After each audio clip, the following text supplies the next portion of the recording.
gonna get started again. Thank you for staying. You came back. Woo-hoo.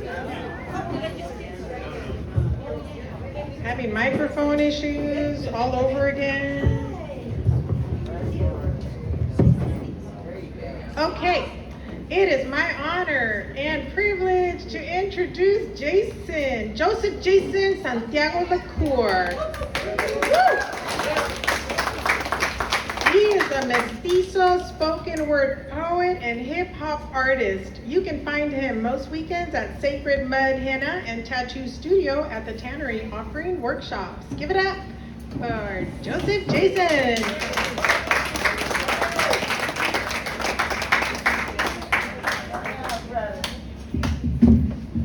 All right. Peace and love. How's everybody doing? Good. Wow, so good to see all your faces. Cool. So, this is a poetry reading, right? Yeah. Okay, cool. Trigger warning. Emotions are involved. Yes. When it's quiet, I feel safe. Like lots of pillows and blankets with satin trim. Don't go to sleep though, please. We are vulnerable to the memories of the dark, empty places through which we have passed. Experience tells me that broken ghosts are deafened by bright light and hear only their own hearts breaking. Mine is whole here with you. Stay, we'll keep each other quiet, make us small and unattractive. Soon, escape will become an obsession. Camouflage is key. You see, once, I died too. In a Chicago basement apartment, a million miles from family, I know now this is where I first contracted distrust. From men, white, late teens with blurry face and distorted voice, among a number of sitters at the time, before time is defined by school, before stranger danger, before no, when you do what big people say, okay? Prayers have overwritten the words he used me instead. What language does a child rapist speak? Friendly? Snacks? When cartoons were color, but TVs are not. Hoovers are sharp-edged sacks of potatoes, and the Frigidaire is still an icebox pipes hiss. The air tastes like lost house keys, ceilings groan with indifference, poured concrete floors refuse to remember any more spills, all the exits small and up high, sidewalk outside. I'd call for help if I were in any real danger. I think I was thinking I am in a submarine, and that's why it's cold. Always and always, I remember wearing a Hush Puppy sweater, something like Danny in The Shining, and maybe even corduroys and Pro Kids too innocent to run though. It seems now only bad things happen in basements. A particularly bad thing that will hurt forever. Hurt like no other thing, and your every thought will wrap around it like the dead tree outside his bedroom window, cracked. I've not left this hole since it was dug for me. Me and my bestest friend then. We took turns dying, face down, quilted, feeling up and filling us with his shame. I shudder to think this happened more than once. That my mother in her maternal infancy was able to see past his mask and hear the tears in my laugh after. I didn't tell her until I was 30. Healing is broadcasting this exorcism. In this moment, either he is dust and his demons wrote this poem, or my 5-year-old body was not to his satisfaction, and he walked the earth still, a pestilence in search of another host. Children have to stop dying this way. Our executioners die every day that we live, and therapy, like what rescued me, works its way salty into each abuser's open wound. Survival comes before forgiveness. Truth has no statute of limitations. We all outgrow our innocence. We all become intimate with our ignorance, but when do we get out of the basement? When we're grown? When the scent of flesh becomes a trigger and every glance a loaded weapon? When we're baptized? When the best porn is pumped intravenously and we just delete eye contact altogether? When we're in love, right? When the definition of marriage becomes ready or not, here I come, you can't hide. The misogynoir of many a classic 90s joint has reminded me of this Old Testament chapter. I secretly asked my adolescent self if this made me gay. And then my favorite Uncle Kolokoi told me, without telling me as he passed, to just be happy, Jay. And I am. Because I never got out of the basement. I just burned down the whole fucking building.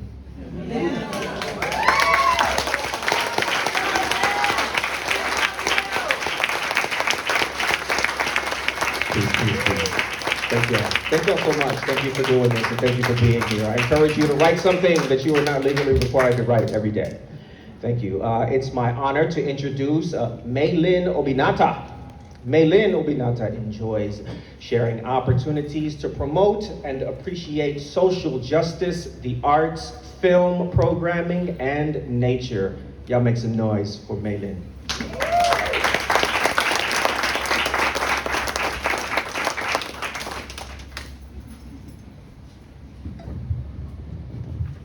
Thank you. Okay.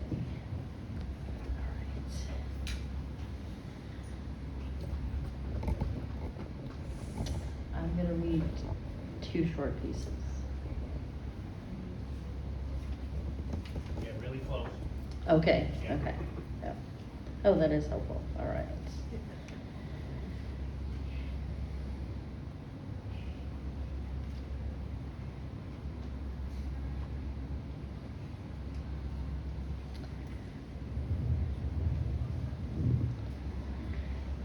The ants were all over the kitchen sink, searching for what I did not know.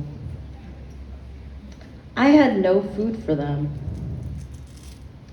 I knew they were here before me, but I sprayed them with alcohol and killed them. Somebody told me they will pick up their dead and leave, but in the morning, they were back. They had picked up their dead, but still more came. So I sprayed them with alcohol again, and I wiped them with my cellulose sponge, leaving no scent trails for them to follow. Will they come back? I don't know, but they were here before me.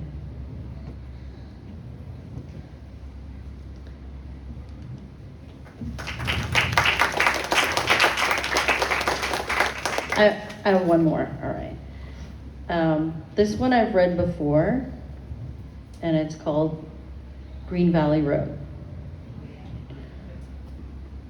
I killed you with my car, hitting your body with metal, glass, and rubber. Tires dripping poison into waters, into oceans, into fish and fowl. I killed you with my Tesla, with that cobalt, with that lithium, those dirty, dirty mines. I killed you on Green Valley Road. You were crossing the street. You were pregnant. I killed your baby too.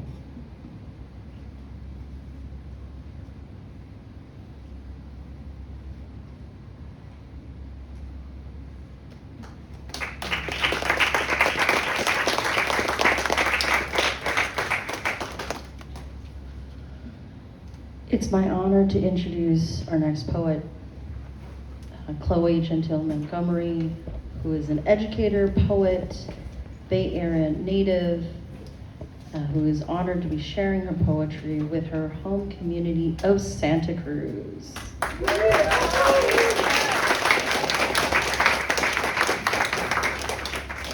Alrighty, thank you so much for that lovely introduction, and thanks y'all for being here. This is my third year being a part of this reading, so I'm really excited to be here. Thank you. And this book came out right before our first time here at the mall in 2021, and shortly after my dad passed away, and so that's the inspiration for a lot of the poems in the book. And so I'm only going to share one poem from this book, and then I'm going to share 3 of my newer poems. So I'm going to start with that one. Dragon breath. My heart beats fast, like a child's feet slapping against the pavement. The boom of it echoes, drowning out all rationality. Anger rips out of my chest, a dragon caged like a bird.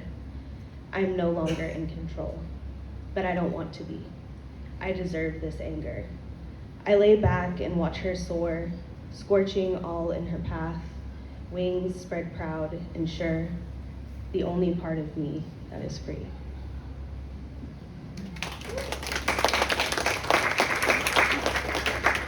Thank you. And there are copies of this available outside. And then the next poem I'm going to read is also available outside in Journal X, which is available for free. So go get a copy if you haven't already. Voice. I'm wondering what happened to my voice. Where did she go? There was a time when I spoke with such confidence. My voice steady, like an animal as it awaits its prey, limbs still, ready to pounce. I did not have to worry that the anxieties would come knocking on my chest, that rivers of sweat would visit my extremities, that I might say the wrong thing or not know enough. What changed? I know my voice is my power. I love to use it. I close my eyes and poetry is written along the folds of my brain, tucked into the comfort of pink warmth. The words don't want to leave their cocoon of safety. The potential of being scrutinized chases them back into their comfort, inward. Maybe she became intimidated, squished into spaces where others didn't sing the same values, or maybe she's angry, told her ideas were wrong, her experiences not enough. Perhaps she's tired, sick of having to defend against racist and sexist comments. My voice deserves a break. But the thing is, I love my voice. With her trembles and timbre and tone, I encourage her, support her in sharing her dreams and truths. As much as she deserves a break, she also deserves to be heard. I know all she can be, I know who I am, and I am meant to speak.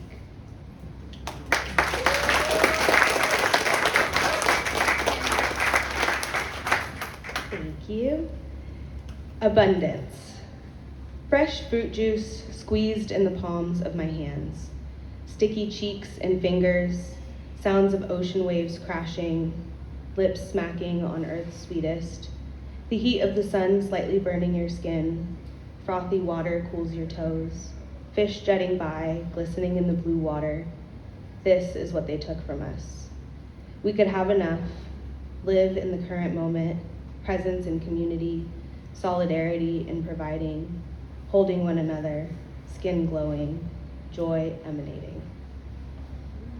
From sun-kissed bodies, nourished by the land and love.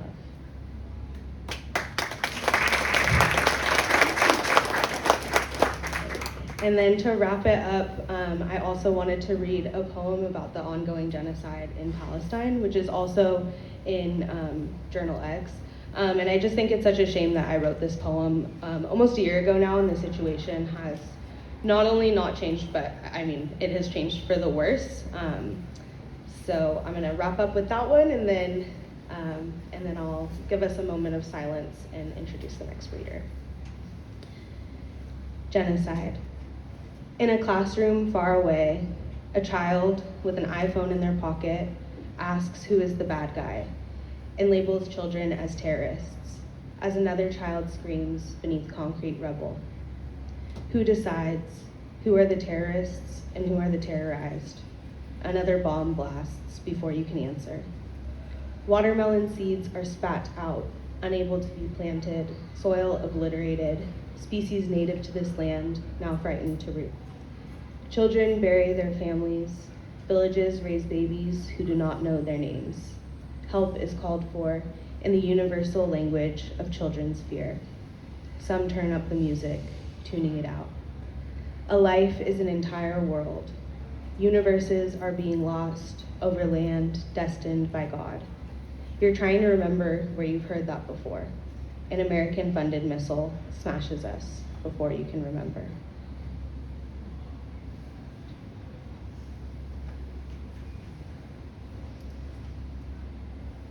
Thank you.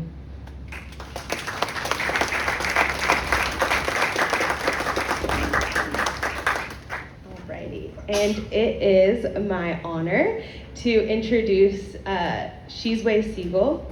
Japanese-American Shizue Seigel creates poetry, memoir, and visual art to ease a deep sense of intergenerational displacement. But Santa Cruz feels like home. Sorry. Come on up.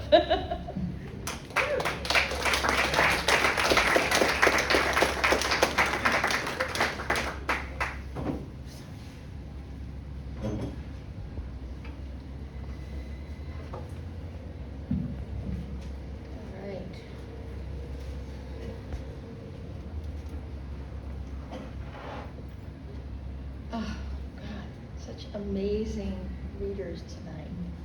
Thank you to everybody. Such a beautiful community. A poem of pleasures then and now.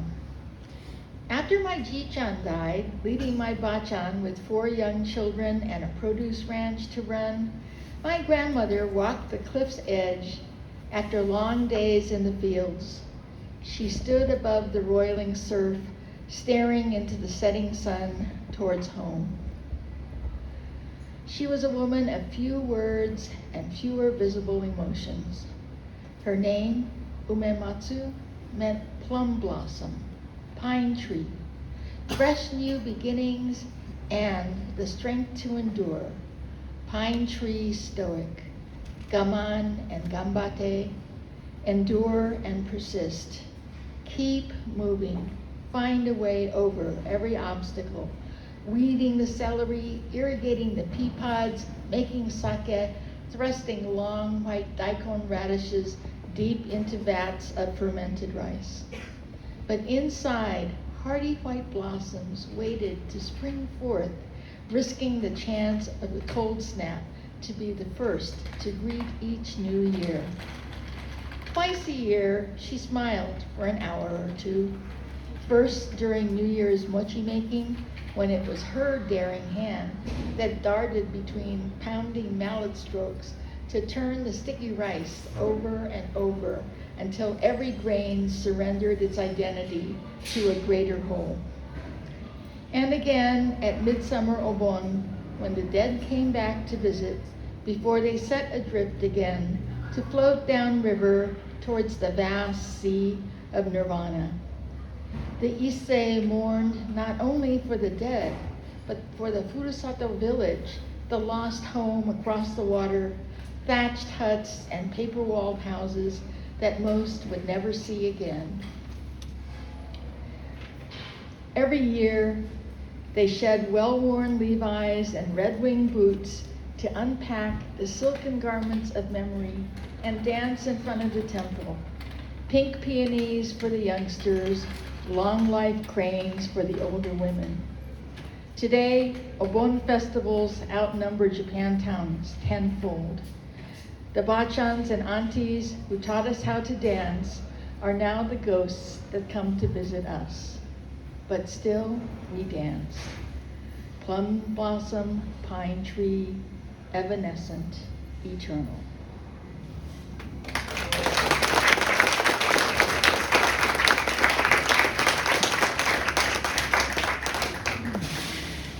So one more short one. Multitudes. I cannot separate myself from my people, my bachans and jichans, my aunties and uncles, and my deeply scarred parents, whose faith in the American dream was blown up by Pearl Harbor. Hope's death warrant signed and sealed by executive order. I cannot separate myself from my teachers, white people of conscience who reached out to let me know they did not hold me personally responsible for the bloody beaches of Tarawa. We are all collectively responsible to the ashes of Hiroshima, the debatable necessity of Nagasaki, the ghosts of Dachau, and the newly dead of Gaza, Lebanon, and Ukraine. Strange fruit hung in the woods, rising markets fueled by endless war, the repeated rape of the earth. My pockets are weighted by love, not rocks. I have a room of my own, painfully paid for by me alone, affordable by rent control voted in by many. I hold the world within my soul. I owe my life to multitudes, but my pen answers only to me.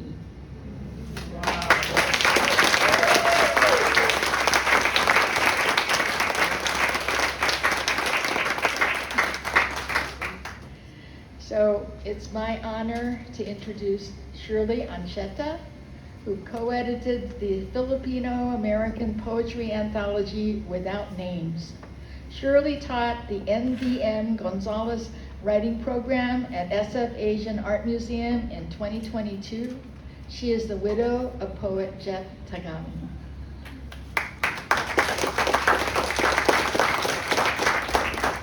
Thank you, Shizue. It's such an honor to be with all of you tonight. How's everybody doing? Well, some of you know that I take this along. A lot of times I have an accompanist, like a guitar player. On Saturday, I'm going to do a gig with the Kulantan.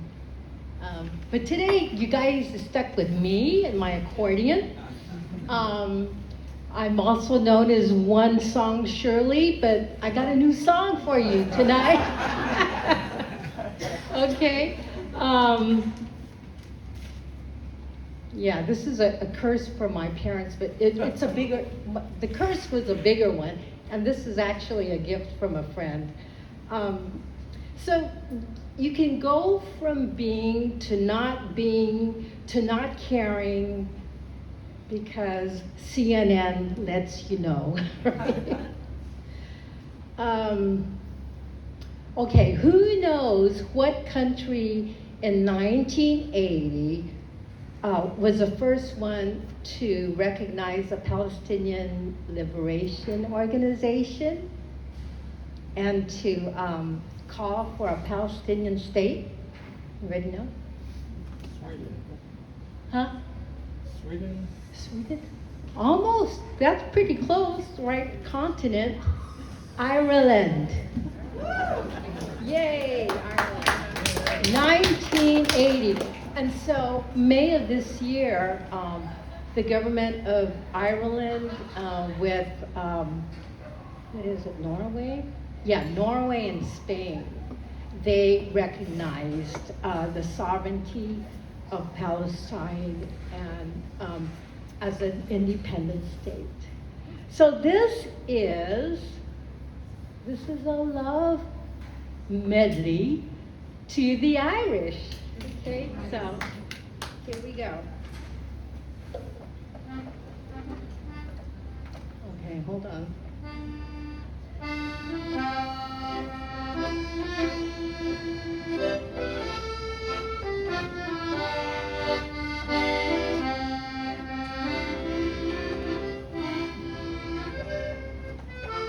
Sorry.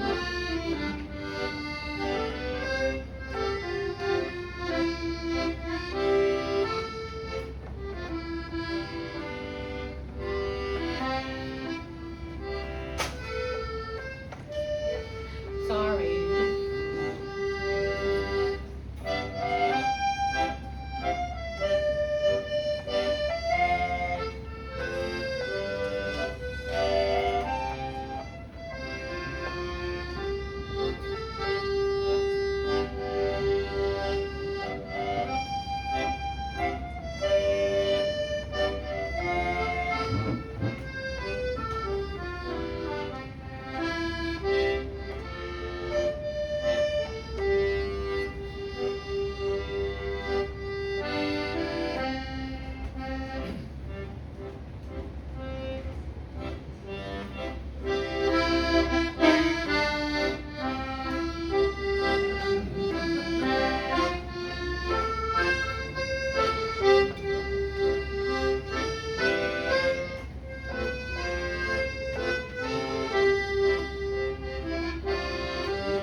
to the activists.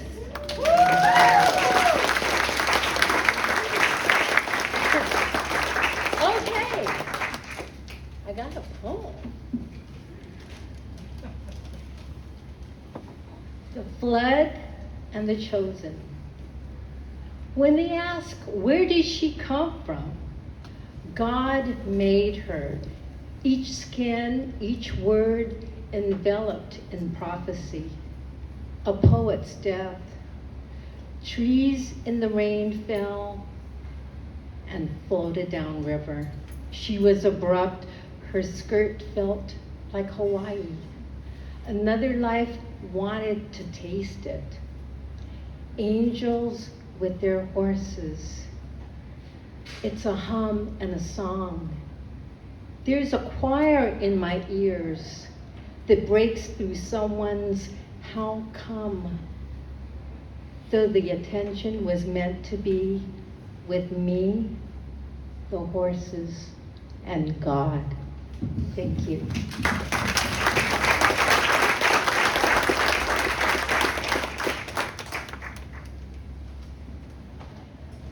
So, Sara, it's my honor to introduce Sara Santistevan. Did I pronounce that right? Oh, sorry. Sara is a Latina poet and recipient of the 2021 Reina Grande Scholarship. Her first chapbook, The Root from Which Freedom Blossoms, is coming soon. Give your love to Sara.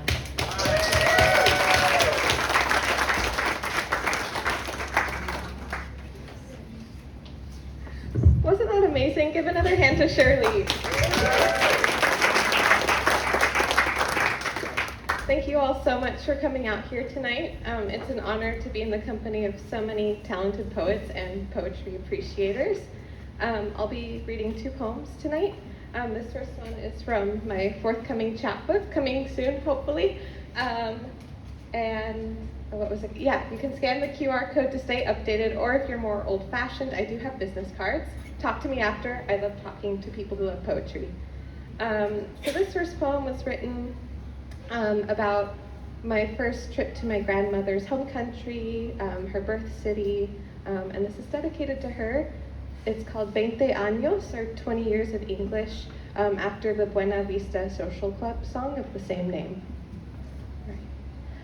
We're sick to the bone of dry sandwiches de miga and cracked sidewalk steps, but not our bagged bizcochitos y bocadillos y chisme sobre pickpockets and politicians. Your cousins gift you tincture to mend your branching joints. They say it's never too late. We choose our own lives, Nini. You swat the notion away. Still, like a fly, it clings to your gray hair, dyed platinum, and in your sleep, your motherland's grassy lips whisper, "Tú me quisieras lo mismo que 20 años atrás." You want me the same as I was 20 years ago, because before skyscraping discotheques, Buenos Aires was fair winds and the river. Women wore gloves and hats to wander Borges's beloved Calle Florida, and your mother, in her kitchen, made fresh pasta and other starch-stuffed dishes, lost to time's running currents.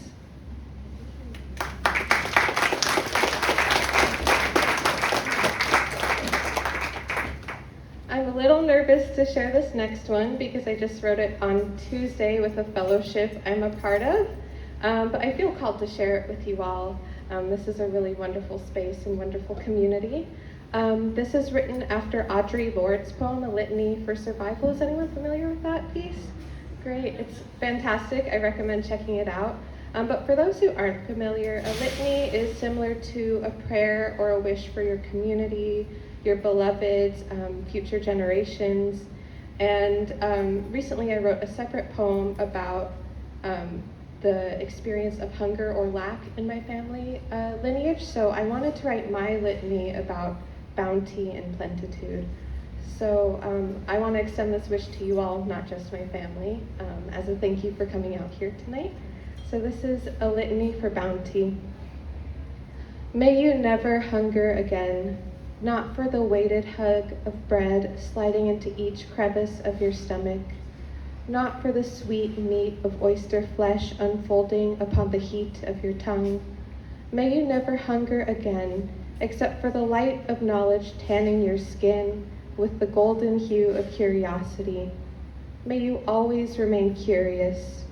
The world opens her arms to you, and you will be free to accept her touch without fear, because you will never hunger again.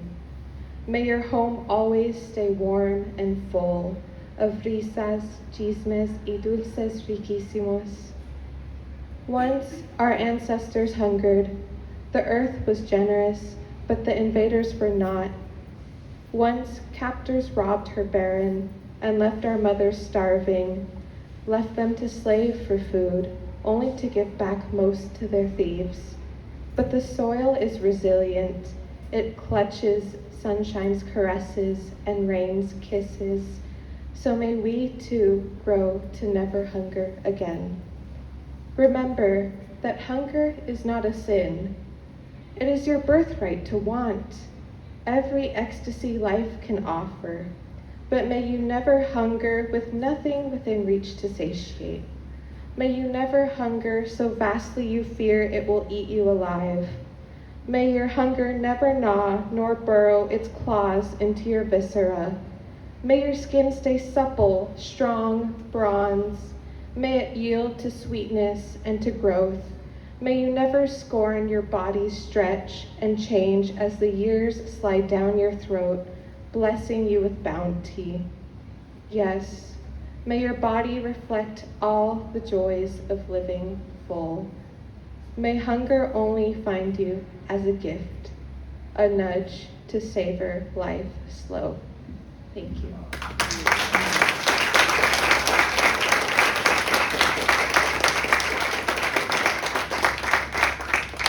I have the pleasure of introducing a dear sister in poetry of mine. Geneffa Jahan is a poet, performer, and longtime English instructor at Cabrillo College. Tonight, she reads from her newly released first collection, which is amazing, you all better buy it, Spilling the Chai, Poems About Family and Food. Geneffa, welcome. Give her a warm welcome, come on.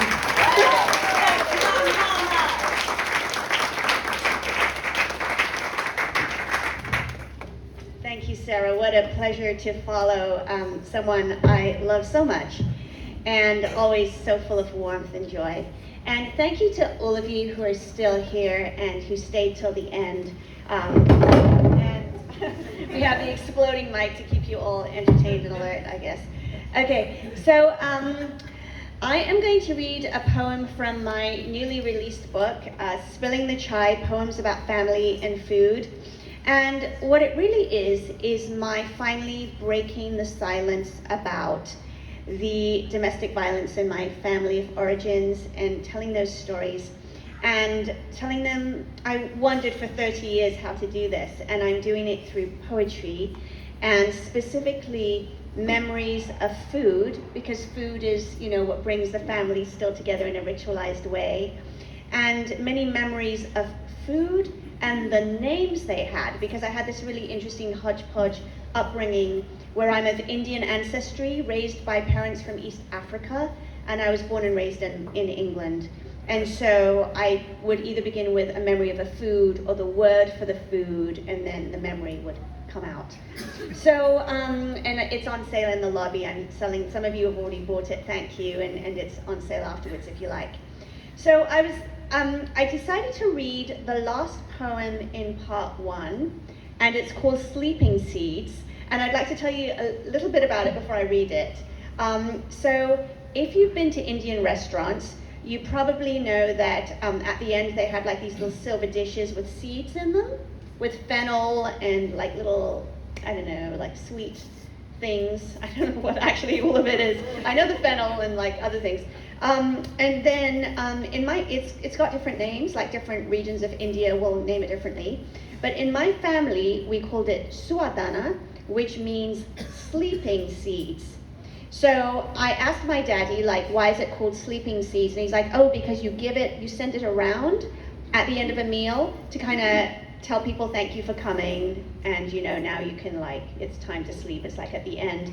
But then the joke is actually the nickname for sleeping seeds, suadana, is jawa dana, which means leaving seeds, and that the host would pass them around at the end, and it was a way of saying, you can go now, because Indian dinners and guests are notorious for not leaving. Like, they'll sit and they'll tell story after story, and it's 1 a.m. and then the jawadana. And I used to be the little girl who'd be like, can I pass it around? And so this is sleeping seeds. Sua means to sleep. Dana is seed. Suadana, the more elegant name for the dinner's parting gesture, the host's farewell. The other being mukwas, mouth stench, as if the meal had run out of metaphor at that late hour. All eloquence consigned to ornate silver dishes, dainty embellished spoons, swirling mountains of color into a kaleidoscope of pulse and pearl. The flattened teardrop of fennel, clear quartz crystal and sugar, and tiny egg-shaped sweets of impossible pink with a splinter of mint. When it was time to make the rounds, I clamored to be chosen to circle the room and drop a few seeds in the sea of cupped hands, raised as if in prayer, an inverted grace, lifted not to Allah, but an overzealous girl. I would tip the seeds from spoon to hands, soft, supplicant, ready to receive my shower of blessings, a thimble's worth of bakshish for each one. Like a palmist, I would study the underside of bone, plump pillows of flesh, seeds stuck in crevices the children could lick off their hands. But adults would cup the tiny mound to their lips, and with a sudden jerk toss their heads back like horses now, free, unfettered, heads taking turns to snap back and take my seeds. A sudden flash of throat before they disappeared, wound beneath scarves or tucked under topis, seeds gathered, dispersed, driven home.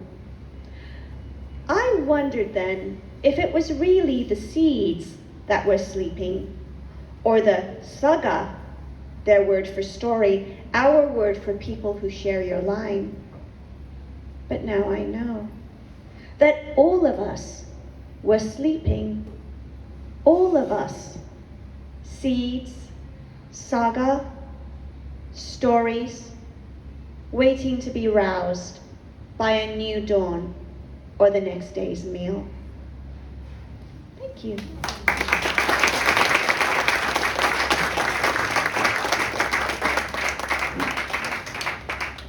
So now I get to introduce the Poet Laureate of Santa Cruz County, my dear friend, a woman I admire and look up to so much for her heart as well as her poetry, and the founding member of the Hive Poetry Collective.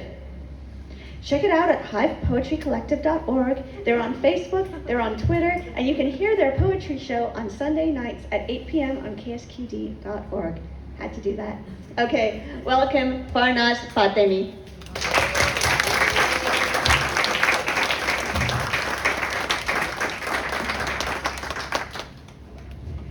Thank you. Great second half. And again, thanks for being here through the whole thing. I am coming on to the end of my 2 years as Poet Laureate, and I've lived in Santa Cruz for nearly 40 years. I just figured it out. It's hard to, I can't believe it. But these 2 years have made me feel so much more a part of the community than I ever thought I could feel. And so I'm reading 2 poems that are related to that connection to community that we all are talking about tonight too. And the first poem comes, so it's not this poem. It's how silly to put a poem up and then read a different poem, but it's part of this project. And as Poet Laureate, I received a fellowship, a national fellowship from the Academy of American Poets to do some work locally. And I worked with young writers in the spring as part of that fellowship to write about place and their environment. And a few people in this room helped me do that. Bob Gomez, Vicky Banales, I think a couple other people in 20-something workshops across the county. And through that, there are some beautiful pieces that came out of it. This is actually a collective poem from Watsonville Wetlands Watch. And I have another one that I want to read. These poems are now the seeds of a website that is just about to launch called mappingmyplace.com. And I have information out on the table about that. And that website is an interactive website inviting all of you to participate in this same project, to write about place. There are these poems and prompts to encourage this conversation, and it can go on forever. But you can also use those prompts if you want to with people. And I'm going to say more. You're going to hear me talk about this for a while, for the next few weeks. So I'll stop for now. The poem that I'm going to read is a community poem. All the lines came from participants that contributed on March 2nd in an Our Places workshop that was actually participants countywide, this one. And they wrote in response to a poem by Nikita Gill called Reasons to Survive the Apocalypse. The title is Reasons to Persevere in 4 parts. 1, smooth rock, experiencing true and fulfilling friendship, the fresh smell of plant life, sinking into the couch with a book, making beauty, walking in the rain, watching the sunrise while I surf in the morning, the friend who waits for you. Because there will be future generations that will want to experience nature. The cycle of life. 2, because the ocean never stops singing. People around us. There's some people. Physical connections and the feeling of dried tears. The one who completes me. Pretty flowers. Summer days when the fog lifts early. Sunsets and sunrises. Niche discourse. Not feeling alone. 3, like giant waves crashing over the beach, dragging destruction and construction back into the sea, somehow nature rises over what seem like impossible odds. I want to live, to explore the world by traveling and learn new things, to grow a pollinator garden, to write, to kiss women, to meet my future grandchildren, to read about and experience each other's world.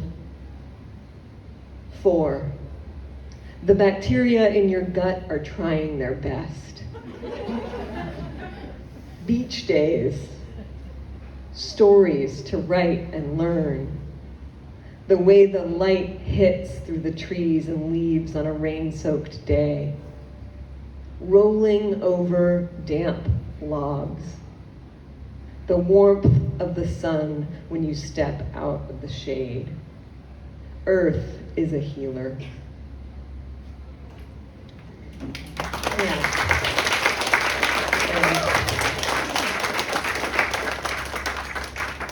And I wrote this poem separately from this project. I was invited to write as poet laureate for the Laureate Fellowship to be published in the Academy of American Poets magazine, and it's coming out this month. And thanks. And it's a found poem, and that was the invitation, was to write a found poem about your local place. And I took sources in, you'll recognize this if you hike at all, in Hiking Safety Advice, a separate community poem that I wrote last summer with the Cabrillo Music Festival, and then finally from local reporting about jobs, housing, and climate here. And the title is from that Hiking Safety Advice. Do not run. This is how I know I'm alive. We built a triangle, church without walls, tree-ripened music in the nick of time. In the rare event you do work nearly 5 jobs, there is no simple fix. Percussionists strike. Do all you can to appear larger. Housing pipeline, connective tissue, dark yellow skies, electric field. What we find when Mother Nature packs a punch, a freight train, the evacuation game. Last chance winter, mud engulfed vehicles, all seems lost. Do I eat or pay the landlord? In the mist of missing summer, I said yes to this thing in my backyard. Face the animal. Do not turn away. Wave your arms. Pick up small children. Thank you.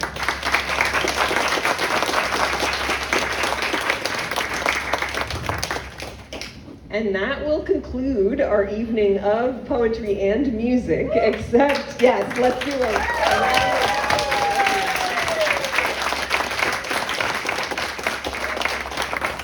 Thank you again for your support, for listening to all of our stories. We have a few minutes left. We could take about 10 minutes if we wanted to for questions and answers, and we do have a roving mic if we, obviously, it roves on its own. If you want to raise your hand, I can bring the mic to you if you have any questions for anybody.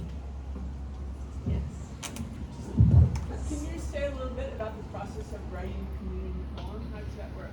Sure. The question is, can I speak about writing a community poem? And the two are different, and I call them all community poems. So the first one is a kind of collaborative poem because the students, the participants of that workshop, were given a prompt to write from Reasons to Persevere, and then they all contributed one line to that poem. I had all the lines, and then it's my work to make that a poem. In the sort of, I mean, I really believe in it. Lots of poets laureate do this kind of work, and I think it's really great to have the voices that come out from that. And then I had a really good time putting the poems together. The one I did for Cabrillo Music Festival was part of a 2 weeks of prompts that I invited people to respond to and add contribute phrases and lines or stanzas. And then there was just a ton of material, which is wonderful, and I wrote a poem that was also all found lines from that material. And so that was last summer's community poem, and there's about 6 lines. In fact, I don't know if Ken Weisner's still here, but I think one of those lines was his. So that was really fun to just play with as a poet. It's really great to have that material. But it's like making our own, it's creating my own prompt. And then the found poem I think of as a community poem in a different way, because I was really asked to represent in some way and to speak about the community. And there were so many topics I could have chosen, but I've been really thinking about place and the way the environment and the natural disasters have affected this county, and trying to keep that conversation, make that conversation open for teenagers. And so those were the things that were really front of mind at that point. So I focused on that, and then the mountain lion warnings seemed really important. And I really loved that one Cabrillo poem, so I went back to that as well. It felt like another community that was talking. So it's always different, I think, in terms of the process. I feel like I just talked for a long time. I'm sorry. I hope that was. Other questions for anybody else? Thank you for the question. May I give a shout out? Yes. I would just like to give a shout out to all the poets and all of the poetry-friendly people who support us. I am so delighted because all of the voices, all of the subjects are so inspiring, and it gives us baskets of things to think about and to write about as we move forward. So thank you, and thank you, Farnaz, for all of your hard work. Here, here.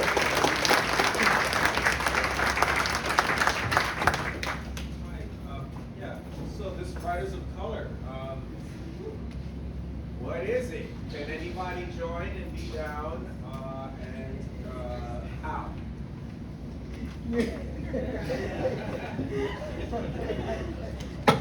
Someone else want to take that?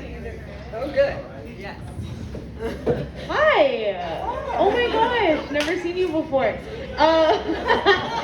Yes, anybody can join Writers of Color. You can check out our website, I think, to join, question mark. Maybe I shouldn't have grabbed the mic. But I think if you check out our website, you can join there. It's definitely very welcome to anybody who is a writer of color. Yeah. Okay, give it to Vivian because she knows more than me. Our school teacher. What I would just want to say is that if you notice of that. Okay, well, I'll cheat. Over by the entrance, there is actually my sister-in-law who has little business cards, and it has the website on it, and on the back is the email address. So if you're interested, just say, you heard about it here at the mall. Thank you.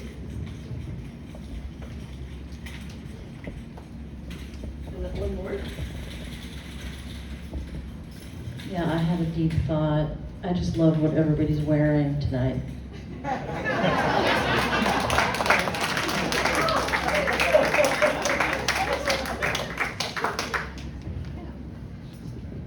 I wanted to know why Vivian didn't read any poems. I came to hear you. Well, as the organizer for this event, I found it a lot easier to be in and around and everything, so maybe next time. Next time. For sure. Vivian's a giver. So she gives her time and energy to make this happen. And yeah, so this whole thing is for Paul.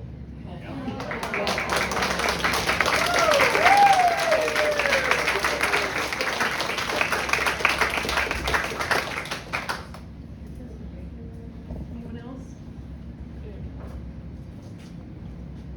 Well, there are still books. Oh, are you asking? Oh. I kind of had a question. Oh. I think that was such a beautiful note to end on that I'm going to rescind.